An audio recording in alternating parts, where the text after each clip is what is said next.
Hello, good day class. My name is David and welcome to this geography theory class. Now, a few days ago, I made the objective section of this particular theory class. And I made, I think, about 30 to 40 top likely questions that you should encounter in your O-level geography objective exam.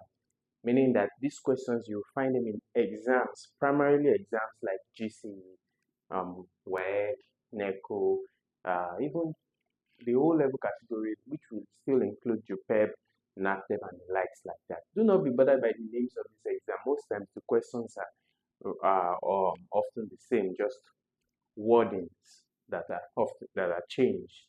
Right. So these are the top questions that you would find in the theory section of the geography examination. Now I will go into strong details. I'll go into deep details to help you understand this question, so that even if the question does not come like I have predicted, if it comes in any other format that looks close to this, you would have an idea. So I'm not giving you this class for cram rapport, but to enable you to understand it so well that if you see any questions that look like these questions will be taken, you'll be able to answer them. So sit back and relax. We'll be right back.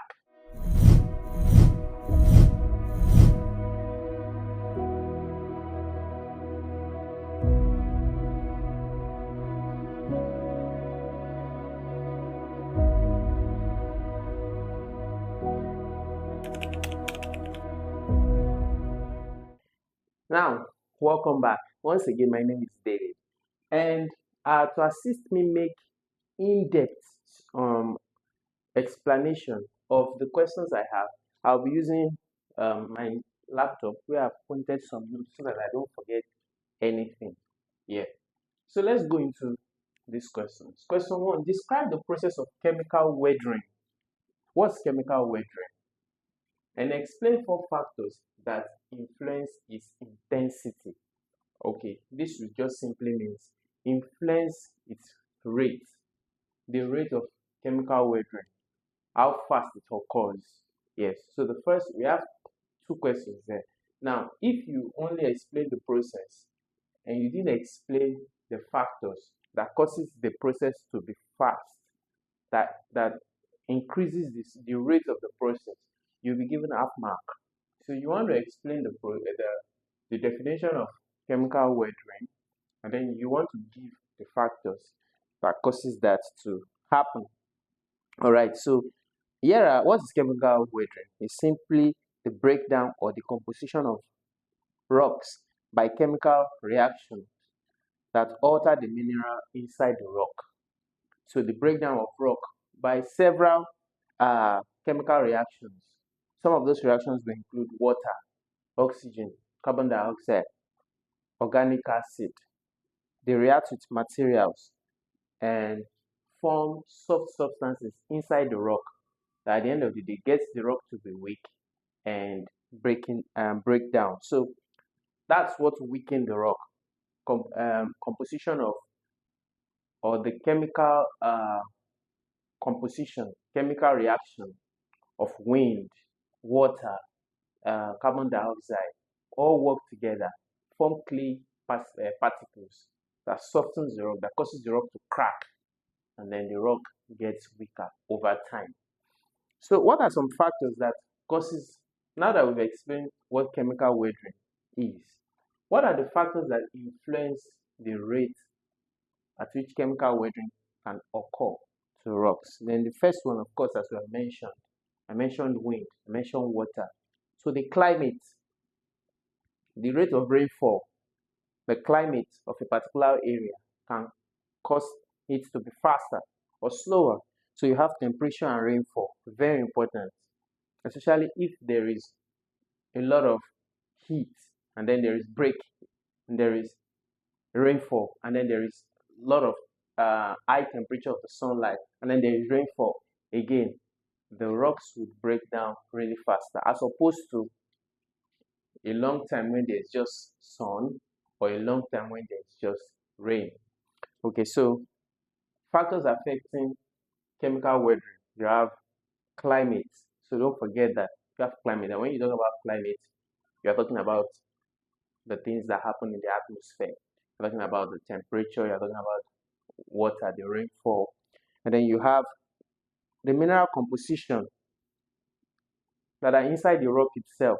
Unstable mineral composition can also affect the rate at which the rock gets broken down. For example, limestone will dissolve easily, yes, in weak carbonic acid. So limestone is known to weather rapidly. All right. So rocks are made up of some certain materials. Some cannot withstand some climatic, some chemical reactions over an extended period of time. And once that is going on, the rocks start breaking down. It's like you take a spoon, a metallic spoon, and you put it outside. You put it outside today. By tomorrow, nothing, it looks like nothing is happening to it, but just leave it there for the next 3, 4, 5 days, especially a season that has the rain and the sun coming up, rain and sun coming up. Like it rains today, it shines tomorrow, it rains today, it shines tomorrow. By the time you go and look at that metallic spoon, 4, 5, 7 days time, discover it's getting rusted. Why so? Because of the continuous weathering, the continuous breakdown, the continuous reaction of the climate, of the environment, the water, oxygen, carbon dioxide reaction to it. So it's about the same thing. So I mentioned one, the climate. Two, the material of the rock itself can cause it to react faster. So some rocks break down faster than others. And then three, the vegetation. So plants produce organic acid during decay. This acid reacts with rock materials, increasing breakdown. Plant roots also retain moisture, encouraging reaction. So the vegetation of that area too can affect the rate at which rocks are broken down, or rate of chemical weathering. And then you have time. So rocks that are exposed for a longer period of time, will experience, like I've explained, I just explained, these things happen over an extended period of time. So time can influence the rate of chemical weathering. So a short time, short changes, or sometimes not noticeable changes. But most of these disasters that happen have been brewing over time. It's just that many times we don't know, or probably we don't pay attention to those little signs. So those are 4 factors you have there. Then let's see the answers I wrote here for you. Okay, I already explained it here for you. I said you have hot, wet climate accelerates reaction. Okay, I already explained this. So let's go to question 2. Explain 5 factors that influence the direction and volume of ocean currents. 5 factors that influence the direction and volume of ocean currents. Okay, let's see the answers I have for you, an idea. All right, so several things. There are several things, including overgrazing,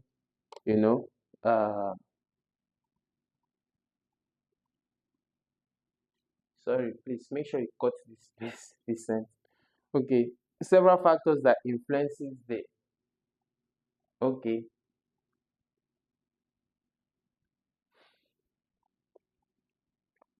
so we have several factors that influences the rate at which that influences the direction and the volume of ocean currents, the rate at which the currents build up and flows over time, even the direction of ocean currents. Yes, it affects the direction, it affects its rate, it affects its speed. And one of those is what? The wind. So the wind speed definitely will affect the rate of currents in the ocean. Even the direction of the wind can affect it. Then you have the earth rotation. So it does deflect currents, the earth rotation. So that's if the rotation is moving, if the earth is moving towards the right in the northern hemisphere, it deflects the moving water. If it's moving towards the left, it has its effect also on the currents and the torrents of the water. So all this can change the direction of torrents. Then you have temperature. Temperature differences can cause the density, if you like, the thickness of the water to be higher or lower. When I mean thickness, I mean to be lighter. Do you understand? It's like you boil water. The water is less thicker than the cold water, than an ice water. That's why if you take warm water, it will often look silky, smoother in your mouth and if you take the same volume of a water that has been boiled and a chilled water, you take the same volume, you get satisfied faster from the one that is chilled, or even from the one that has not been boiled, than from the one that has been boiled, because the one that has been boiled has gone through a process of breaking down. Yes, so the strength of the water or the density of the water has been broken down by temperature. So then you have salinity differences also. Yes, the rate of the salinity of the water, the saltiness of the water, so of the ocean. So salty water is denser, that's heavier. Salty water sinks. Okay. Then you have the shape of the ocean basin. Yeah, the way the ocean is structured, the shape of the ocean can determine the way the current will go. If the ocean is bent towards a particular direction, then the torrents would move in that direction, most likely. So these are some of the things that can affect ocean currents. For example, the South Atlantic currents are redirected at the Brazilian coast. So landforms, channels, deflect or block currents affect both the direction at which the current will go and even the speed of the current, the land shape, the land structure. All those things does affect that. So question 3, discuss 5 factors that lead to desertification of the Sahel region. Yes, what are the things that lead to desertification of the Sahel region?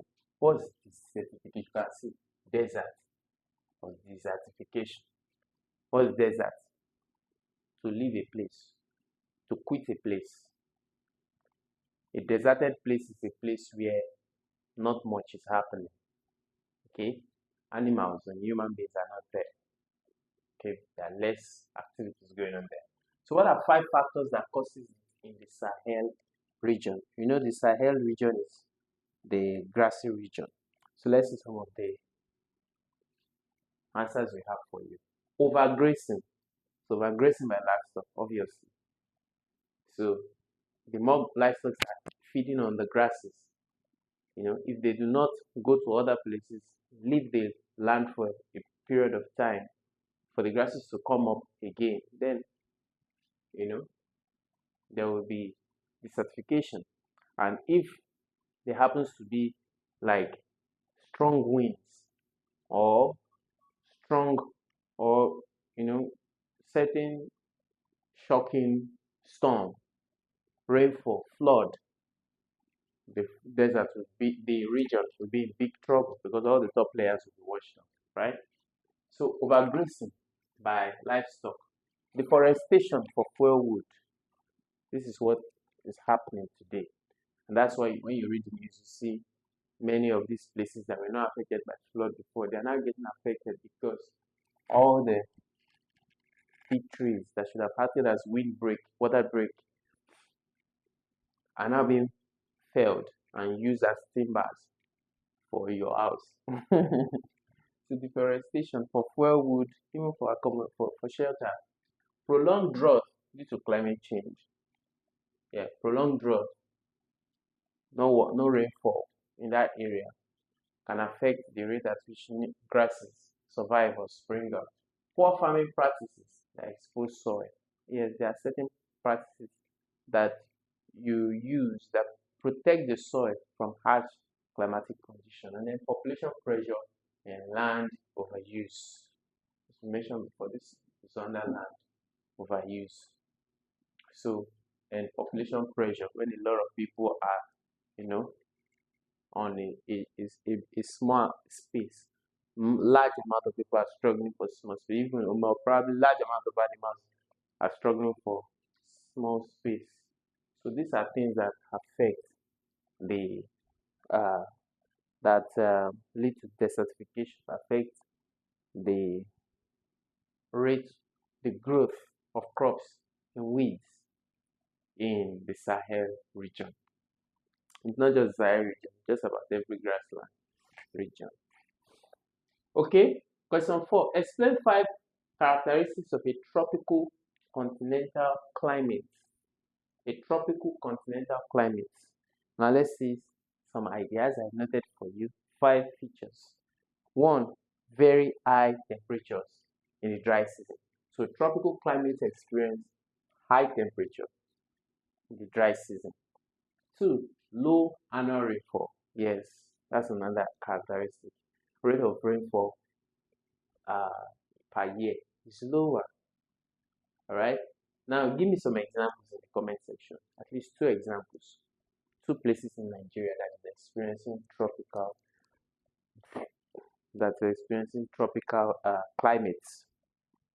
So low annual rainfall, then clear skies and strong sunshine.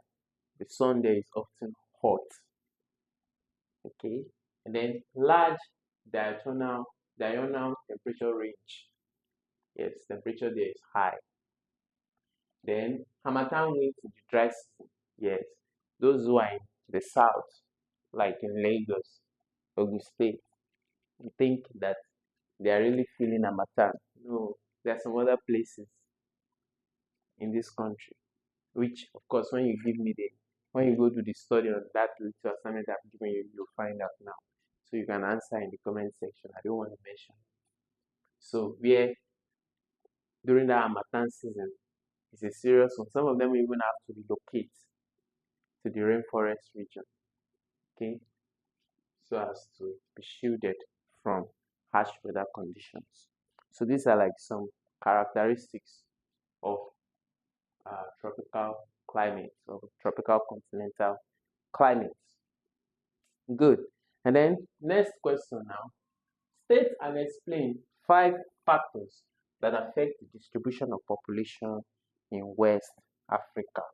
Why are some places overpopulated and some places underpopulated in Africa? Yeah, so what's going on? For example, Lagos. Why is Lagos so populated, overpopulated, and some places in the north densely populated, underpopulated? Now, one of such is climate. One of the things that affect population in Africa is climate. So people would often want to stay in places that are more comfortable, that are better climatic comfortable. Are you getting it now? So that will always affect climate. People avoid deserts. People avoid dry lands. Okay. Then you have relief. Highlands have low population. People avoid highlands too. People want plain lands. So places that have highlands and unstable terrain, people will avoid those places. And then soil, soil brings about fertility. So places with good soil, you see people there engage, especially Africans, because of course farming is their way of life. So you see people there engaging in farming activities. And then water availability, very important. People must always stay near to water, either the artificial water or the natural water.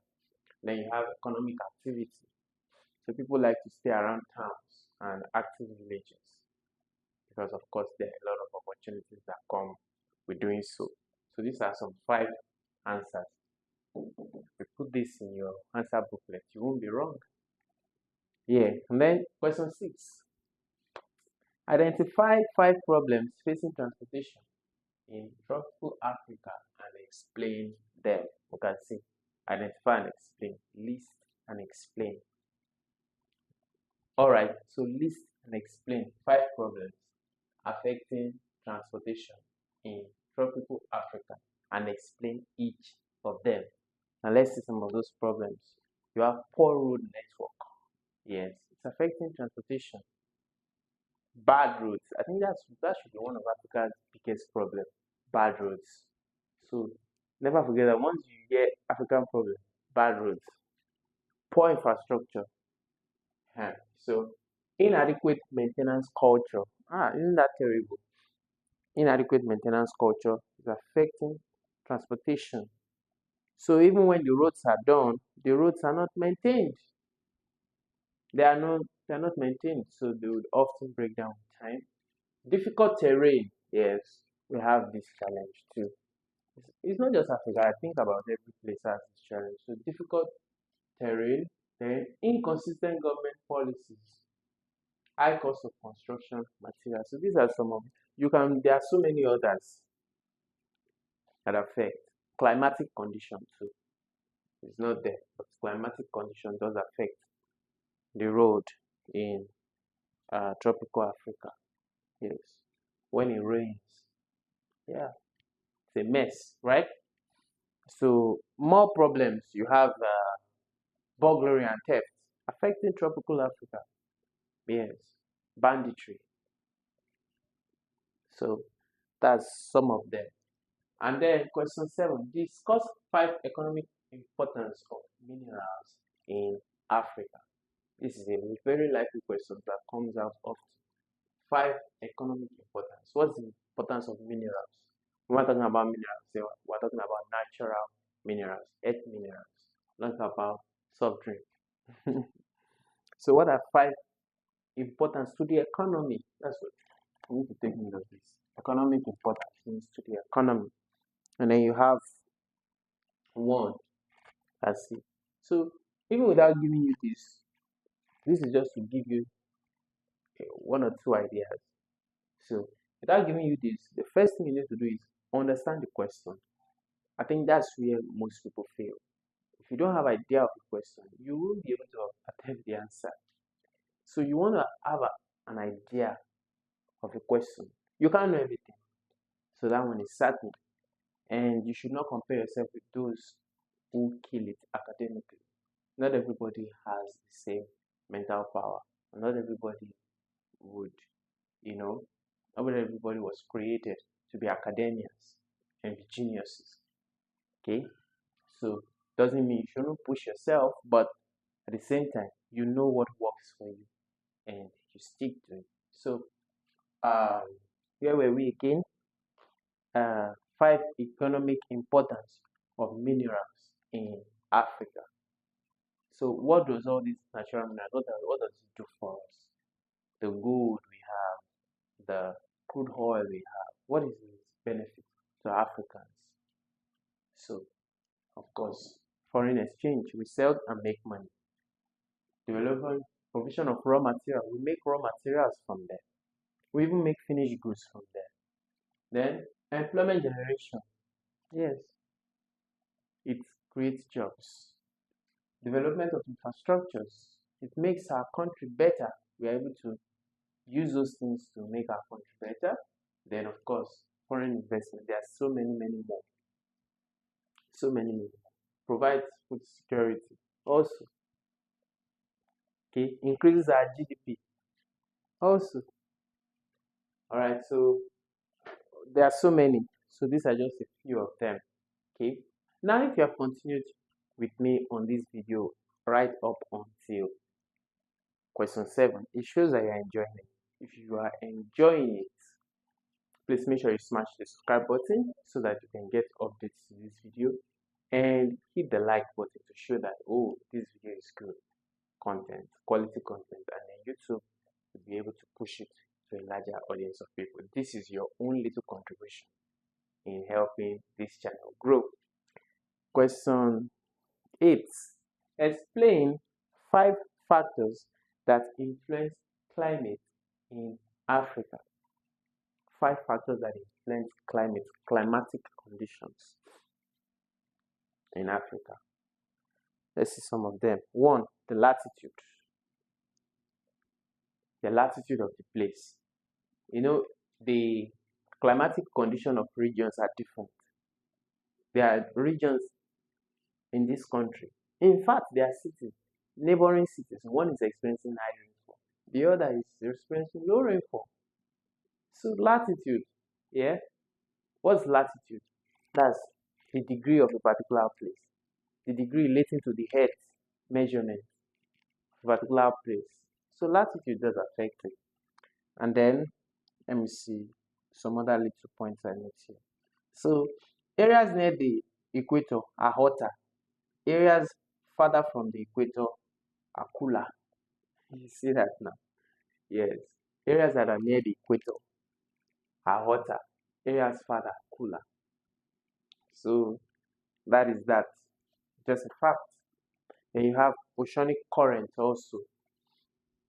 So cold currents lower temperature and reduces rainfall.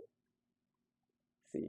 Then you have altitude. Higher areas are cooler than lowlands due to decreasing temperature with height. So places with highlands will experience cooler atmosphere than places with lowlands. And then wind system. Okay, wind also. The wind of a particular system of a particular place affects the climate of that place. Okay, Harmattan wind will bring dust, right? It has affected the climate. It has made the air dusty. Okay, so that is that. Then you have distance from the sea. This one is even very, very important. So the distance from the sea or from bodies of water can affect the climatic condition of a particular place. Places that have a lot of ponds, a lot of artificial lakes, a lot of rivers will experience higher rainfall automatically. And if you want the place, a particular region to experience, you want to manage the temperature of that place to the best of your ability. You can do a lot of artificial rainfall, artificial lakes. Even you can do artificial rainfall. Everything is possible now. So then you can create artificial rains, artificial lakes, artificial rivers. Maybe not rivers. You can't really create artificial rivers, but you can create artificial bodies of water such that so as to maintain in the barest way the temperature, the humidity of a particular place, the climatic condition of that place. Okay, question 9. Describe 5 negative effects of rapid urbanization in developing countries. You know, in African countries, you have it split into two. You have the urban and the rural areas. All right, the urban areas are like the developed areas, the city areas, the towns, where life is ongoing, while the rural areas are the ones that are like the villages that are just coming up. So, what is the effect of those? What are those cities that are growing so fast, developing so fast? What are some of the challenges they are facing? That's what the question is asking. So, of course, you want to now start thinking about overpopulation. You want to start thinking about congestion. You want to start thinking about high cost of living, right? You're thinking about what else? You're thinking about, let's see some of the points I have here. You have, of course, traffic congestion. Look at Lagos. Due to what? High urbanization. That's the side effect. Everybody wants to be there. So traffic congestion. Then you have high crime rates. The crime rate there will be high. Unemployment rate will be high. Then you have overcrowding housing, overcrowding slums, overcrowding streets. Everywhere is overcrowded. You have pressure on social amenities. The people are too much for the social amenities. So the social amenities don't last. Yes, that's for a fact. And then you have pollution. That's why Lagos is dirty in a lot of places. It's not like the government is not doing a good job. They are trying, but the rate of people living there, and many of them don't have the clean culture. They don't have the dustbin culture, the waste bin culture. So they just throw it everywhere. See, they've hired street cleaners to take it up for them. So that's some of the negative effects of rapid development in developing countries. It does have its positive effects, of course. High population density has its good side because then there will be quick growth if they are put to use, which is one of the advantage of Africa. That Africa has over some other continents. Question 10 now. Explain 5 characteristics of a delta. I like this question. And give 2 examples in Africa. So, delta. What are characteristics of delta? Low-lying landform at river mouth, form where the river meets the sea. Yes, that's the delta. Okay, it's made of alluvial deposits brought by the river. Network of distributaries as the river splits into smaller channels. Fertile soil ideal for farming. Then triangular or bedfoot shape depending on sediment type and waves. So these are some characteristics of a delta. I should have added the picture here so that it gives you, maybe I'll do on that video and I'll include this question so that it gives you a proper understanding, because some of you do not know what a delta is. So I'll give 2 examples in Africa. Of course, we have River Niger. Yes. We have Niger Delta. Niger Delta. Yeah, the Niger Delta region, not River Niger. Niger Delta region has this delta in place in that region. Okay, so that is that about that. Okay, 2 examples. Well, the Nile of Egypt also. The Nile of Egypt also have or experience delta. Niger Delta experiences, Nile of Egypt also experience delta. So those are 2 examples, 2 places in Africa that experience the delta. Okay, see, I included them here. Okay, so that's that. Next, discuss 5 causes of flooding in West African cities. This one should be pretty easy. Yeah, flooding. What causes flood? This one, you should have an idea. Okay, so causes of flooding, as we've seen something like this before, overgrazing or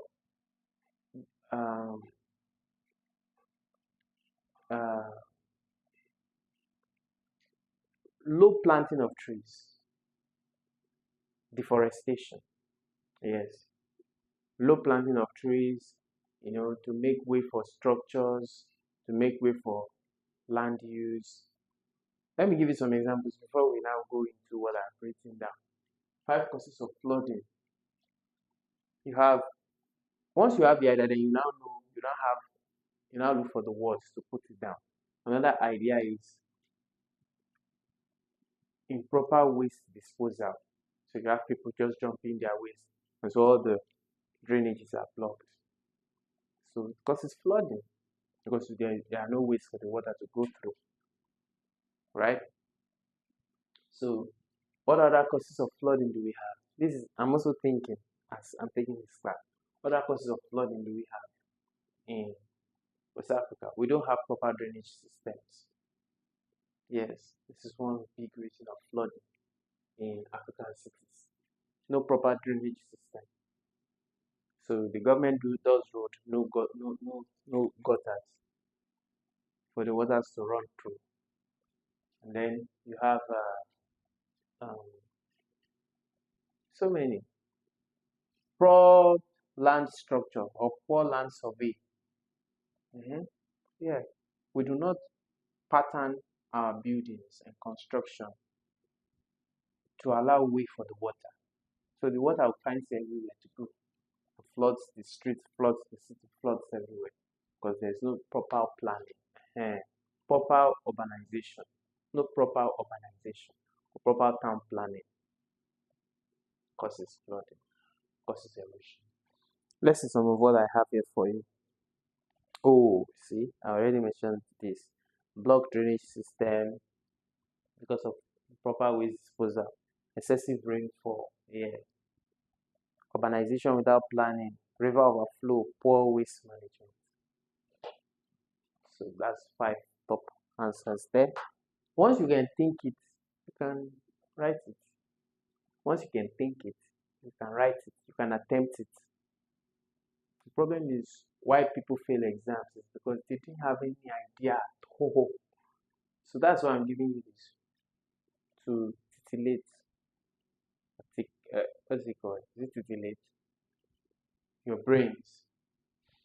Okay, so that at least you have an idea. When you see questions, okay, first thing you need to do is have an idea.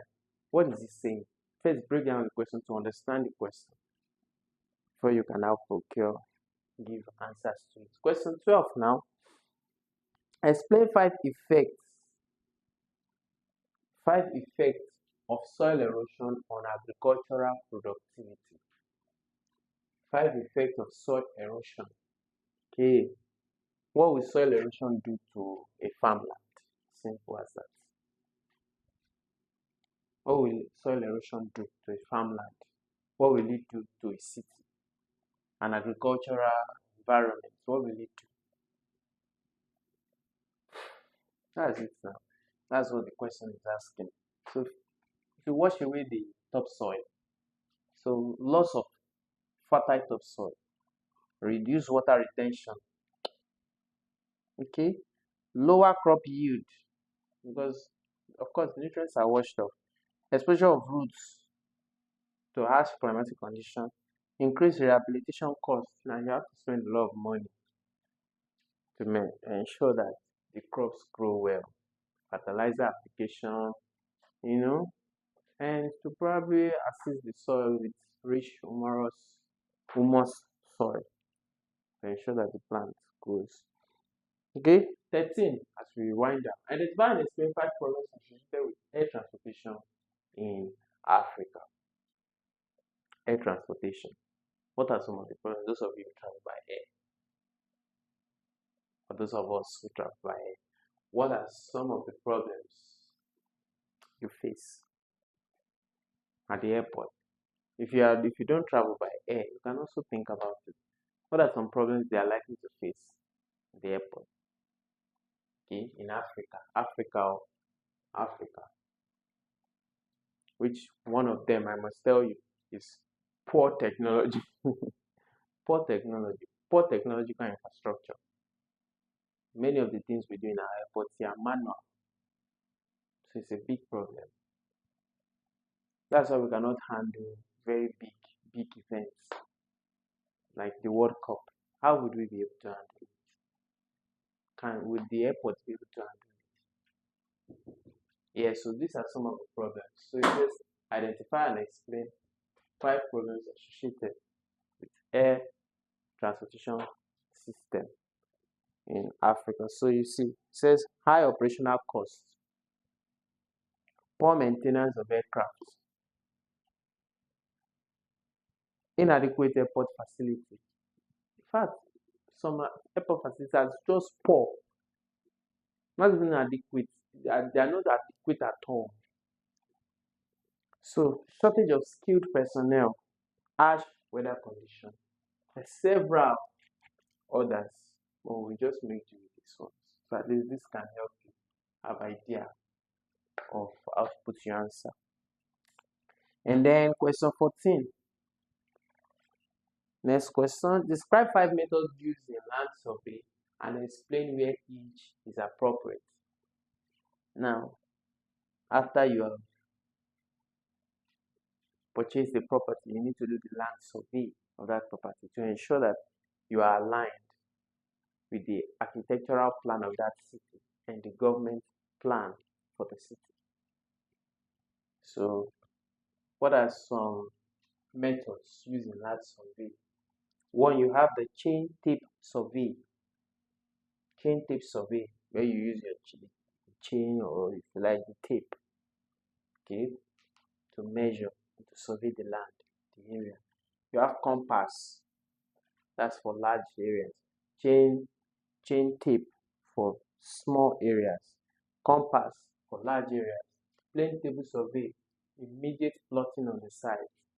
Yes, you see this one sometimes when you watch some of these Lagos State developmental projects.